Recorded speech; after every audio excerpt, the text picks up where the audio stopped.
Iraqi wheat farmer al-Fatlawi has long depended on the nearby Euphrates River to water his fields near the city of Najaf. But this year was the driest in modern history.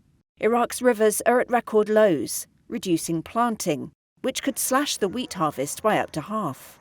That threatens the country's push to guarantee food security by making sure it produces enough wheat to cover its needs. Fatlawi has to wait for his allotted water supply through an irrigation canal. He has cut his wheat acreage to a fifth of its normal level this season and laid off 8 of his 10 workers. Wells won't succeed on this land, he says.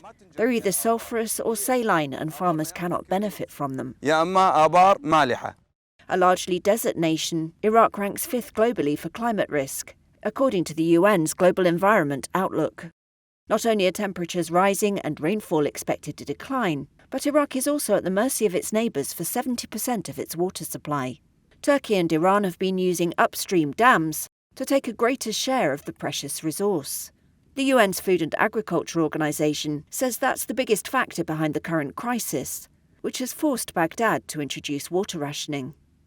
The FAO's Salah Al-Hajj Hassan expects wheat production this season to fall by 30 to 50%.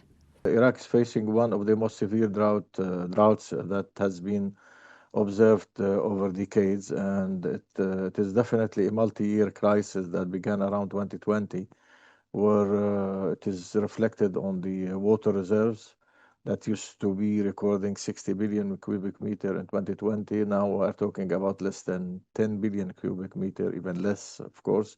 To reduce its dependence on imports, Iraq's government has in recent years paid for high-yield seeds. It has promoted modern irrigation and desert farming, and subsidised grain purchases to offer farmers more than double global wheat prices. That paid off, leading to a surplus for 3 years running. The government said in September it had wheat reserves to last a year. But others, including the FAO, now expect imports to rise again, and possibly food prices too.